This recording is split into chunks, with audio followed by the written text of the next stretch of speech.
অন্য মাসে আল্লাহর কোন বান্দারা যদি একটা নেকির কাজ করে তাহলে আল্লাহ পাক রব্বুল আলামিন 10 থেকে 700 গুণ আল্লাহ পাক বাড়ায় দেয়।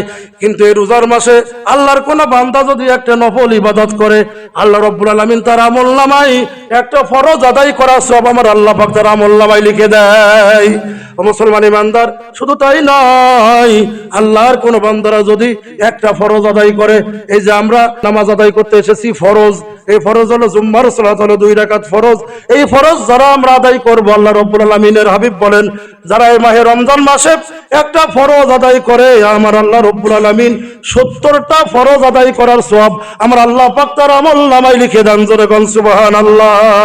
মুসলমান ইমানদার, এই রমজান মাস আমাদের মাঝে এসেছে বরকত নিয়ে, আমাদের মাঝে এসেছে রহমত নিয়ে, আমাদের মাঝে এসেছে নাজাত নিয়ে, আমাদের মাঝে এসেছে মাগফিরাত নিয়ে। মুসলমান ইমানদার, আমাদের মাঝ থেকে রহমতের 10 দিনের ভিতর থেকে আজকে 6 দিন কিন্তু অতিবাহিত হতে চলেছে। আল্লাহ পাক আমাদের উপরে কতটা রহমত তিনি নাজিল করেছেন এটা আমরা কেউ জানি না, কেউ বলতে পারবো না। আমাদেরকে রব্বুল আলামিন যে আদেশ করেছেন, এই রমজানে যে হক আদায় করতে বলেছেন, এই রমজানের রোজা রাখার পরে কারোর সাথে গন্ডগোল ফাসাদ করা যাবে না, কারোর সাথে দাঙ্গা হাঙ্গামা করা যাবে না, মিথ্যা কথা বলা যাবে না, চগলখুরি করা যাবে না। চোখের জিনা থেকে বাঁচতে হবে, হাতের জিনা থেকে বাঁচতে হবে, পায়ের জিনা থেকে বাঁচতে হবে। সমস্ত নিয়মগুলি মেনে নিয়ে যদি আল্লাহর কোন বান্দারা রোজার সিয়াম পালন করে, আল্লাহ রব্বুল আলামিন ওই রোজাদারের সাথে কিয়ামতের দিন আমার আল্লাহ রব্বুল আলামিন ডাইরেক্টলি সরাসরি তার সাথে সাক্ষাৎ করবেন। আল্লাহ পাক সরাসরি সাক্ষাৎ করবেন। যে আল্লাহ পাককে দেখতে চেয়েছিল মুসা নবী দুনিয়ার জামানায়, ও আল্লাহ তোমার আমি একটু দেখবো। আল্লাহ কয় না মুসা, দেখা যাবে না। মুসা কয় যে না আল্লাহ আমি দেখবো।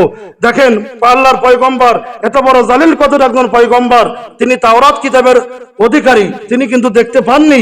অথচ আল্লাহ রাব্বুল আলামিন আপনাকে আমাকে কিয়ামতের ময়দানে সরাসরি আল্লাহ পাক নিজেই দেখা করবে আপনার আমার সাথে। যেরকম সুবহানাল্লাহ। কি পালন করলে? সিয়াম পালন করলে। আর এই সিয়াম পালন করা, আল্লাহ নবী বলেছেন কিছু কিছু আমার উম্মত আছে তারা সিয়াম পালন করে, তারা যেন সারাদিন উপোস থাকে। আল্লাহ নবী তাদেরকে উপোসের সাথে আখ্যায়িত করেছেন, রোজাদার হিসেবে আখ্যায়িত করেন নাই। তারা কারা? যারা রোজা রাখা অবস্থায় মানুষের সাথে গন্ডগোল ফাসাদ করে বেড়ায়, মানুষের সাথে মিথ্যা কথা বলে বেড়ায়, চগলখুরি করে বেড়ায়, রোজার হক আদায় করে না, মুখ দিয়ে ভাইসা কথা বলে বেড়ায়, হাতের জিনা, চোখের জিনা, পায়ের জিনা, যে সমস্ত হাত পা এগুলি থেকে যারা বিরত থাকলো না, আল্লাহ নবী বলেছেন ওরা হলো উপোস থাকে শুধুমাত্র। শুধু না খেয়ে থাকার নাম কিন্তু ভাই রোজা না। রোজার কিছু হুকুম আছে, রোজার কিছু আইন আছে, কিছু সিস্টেম আছে।